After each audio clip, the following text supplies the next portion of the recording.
everyone, my name's Jane and this is the Dressmakers Closet. Today's video is all about the tea house dress by Sew House 7.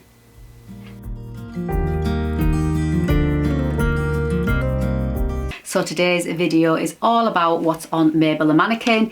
It is the tea house dress by Sew House 7 as part of my role as an ambassador for the Sewing Directory, who I've been working with for a few years, and every couple of months I can choose some fabric and a pattern, do a review, make it up, do a review, and it goes on the Sewing Directory site. Now the Sewing Directory, if you've never heard of it, is an amazing online sewing resource. So I thought for this month I'm going to have a go at working with some lovely linen. But before I continue on to that, what am I wearing? Just in case you're wondering, I'm wearing the Sagebrush top by the Friday Pattern Company in this pretty little floral poplin, and I've just got my cerise pink, just see, wide leg pants. I did have bare arms this morning, but the wind, the sun is shining but the wind is super chilly, so I've had to put a long sleeve t-shirt on underneath because it's just cold.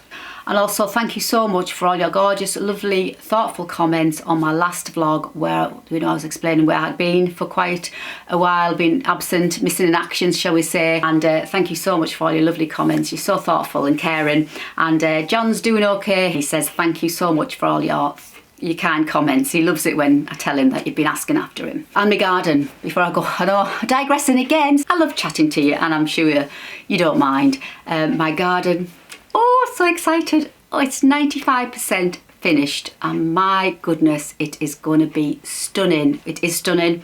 Just got a few more tweaks before I share it with you. I've got a brand new greenhouse coming next week. Cannot wait. So as soon as the greenhouse has arrived, is in place, I'll be able to do you a lovely garden makeover vlog before and after. You will not believe from the before to now. You'll be amazed because it's stunning. I'm just looking at it now through the window. Oh, can't wait to share it with you. But anyway, that's coming. Sorry I've been dragging it out, but I want it to be just perfect for you when you see it. Yeah, so the tea house dress. So there's the pattern. So I have heard of the company. I just came across the dress and I just thought, I'm going to give that a try. It's something a little bit different. It's quite plain in style, which I quite liked. I just thought, yeah, it's got an A-line style, it's got the tie belt, it's got like 3 length options, it's got 2 belt detail options. I am going to try and make more dresses this year. I'm definitely going to make more dresses I am definitely going to make more dresses this year. That's all I'm going to say without giving too much away. So hence the dress. I thought, right, let's get some more dresses made. I have got a couple of dresses, but I want more dresses, more summery dresses. So I chose linen and I chose this gorgeous ochre because it's one of my colours on my colour wheel. It just said sunshine summer, so I chose it. In hindsight, I think it may be a little bit too heavy because it is quite a heavy weight linen. Probably get away with wearing this in the autumn and in the winter with some long sleeve tops underneath, definitely. But I mean, linen, you can't fall off with linen, can you? Natural fibre, breathable, and the more you wear linen, I think the better it gets. So this is going to be a dress that's going to be in my wardrobe for years to come, and it's just going to age with me, definitely. I can't say anything wrong about it. I can't say anything wrong about it. I think it's absolutely gorgeous. Obviously Mabel's got it on and I'll pop some pictures up of me wearing it as well, but I wanted to show you more detail, that's why it's on Mabel. So let's start off with the sizes. Well, the pattern I've got goes up to size 20, so size 0 to size 20, and size 0 bust is 32-inch bust and 20 is 47-inch bust.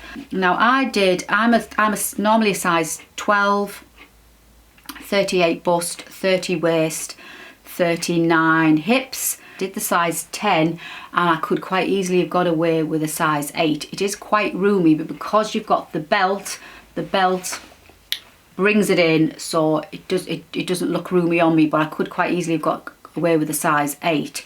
So that's something to consider when if you're going to make it. It is quite roomy. So don't go off your size. Look obviously at the finished garment measurement size, and even then if you're just in between, you know, I would say maybe you could get away with going down a size. but like I say, it doesn't look overly big on me. I like the V-neck, which is something unusual. I'm not a great lover of V-necks. I quite like the rounder necks, but I quite like it on me. I think it's really nice. And it's got cuff, like a added on cuff detail on the sleeve. And it's got like this panel at the front, and it's stitched together in pieces, so you could, because it's got the panel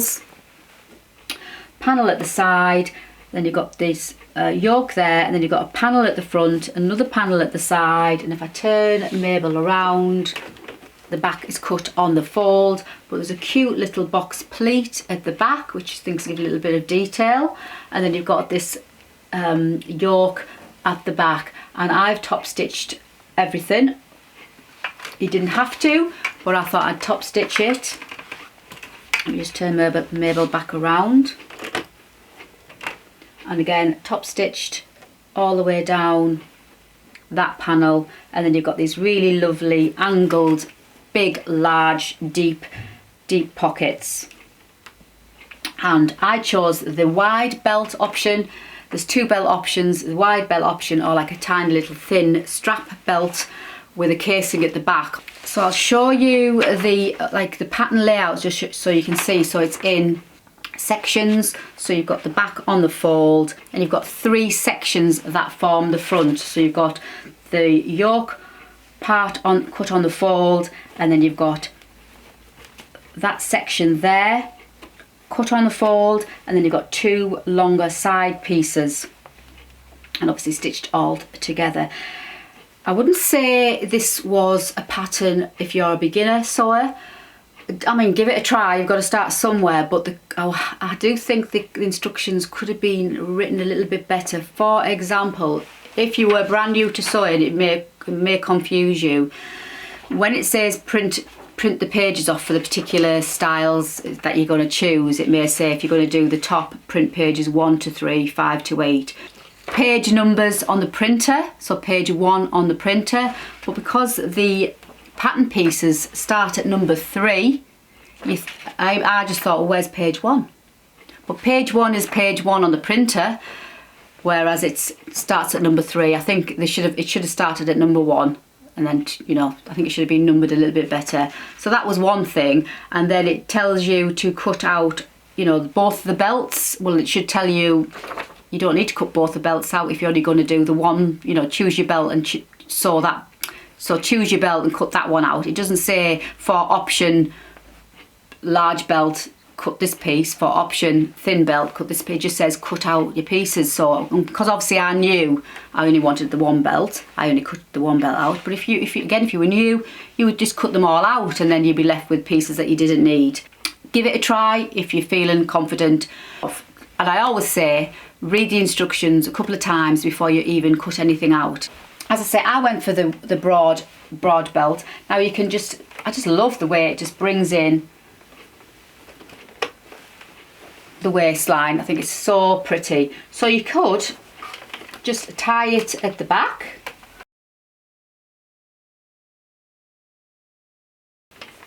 Really pretty.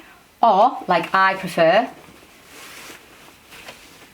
just wrap it, cross it over, and bring it back round. Sorry, Mabel. Bring it back round, and then there's plenty of belt to tie it at the front, and I quite like that look. I think it's got a bit of a, like, well, especially in this plain linen that I've chose, a bit of an industrial kind of like apron style overall type of look, something like Merchant and Mills type of thing. I think it's because of obviously the plain fabric. I just love it, and because it's like an A-line silhouette, I think it's quite feminine, and I'm definitely going to make another one, maybe another 2. It's a built-in sleeve, like a dolman sleeve, so there's no sleeves to insert, which is really, really good. And you just add the cuffs on at the end. They're just stitched on and then folded over, and then just a little bit of stitching there on the underarm and along on the shoulder seam, just to keep the cuffs in place. So that was dead easy, and there's no fastenings to worry about. You just pop it on and go. And that's another thing, that's another reason why I want to make loads of dresses this year, because I think dresses are just great. Just pop them on add a few accessories and you're ready to go. And the beauty also of this pattern is there's 3 lengths, so you can go for hip length, above the knee length, or you can go for the full-on maxi length, I would say, and that's the one I went for. I definitely think I would make the top length, you know, the hip length. I probably wouldn't do the knee length because I don't have very nice knees. But yeah, it's nice to have those options, isn't it? So you've got the options of the lengths, then you've got the options of the ties, and because of the panels, you've got quite a few different options as well to have a bit of a zhuzh with different fabrics, have an experiment with different fabrics. So yeah, so that is the Tea House dress by Sew House 7. Overall, I would give it 9 out of 10 for the style, the silhouette. I love it. Let me know what you think. Have you made it before? Have you even heard of this pattern? And if you have made it, what fabric did you use and how did you find it? How did you find the instructions? This is going to be a well-loved dress. It's going to age gorgeous because it's linen. It's going to age with me, and I don't think it's ever going to go out of style because it's a very classic style. So I can see me wearing this for years to come. And obviously, you know what linen's like. The more you wash it and wear it, the better it becomes. So yeah, I can't wait. So yeah, overall 9 out of 10 for me, I think. And a full blog post is over on the sewing directory. I'll put the link for that in the box below, as well as the Handtex link if you wanted to find stockists of this fabric. So that's it for today's video. So glad to be back behind the camera with chatting to you with all my sewing makes, and got so much more coming. Can't wait to share it with you. And yeah, so until the next time, hope you enjoyed today's video. If you did, don't forget to give me a little thumbs up, subscribe if you'd like to, and if you'd like to see more of my content, please join me over on my Patreon. The link will be in the box below as well. But until next time, I'll see you on my next video. Bye for now.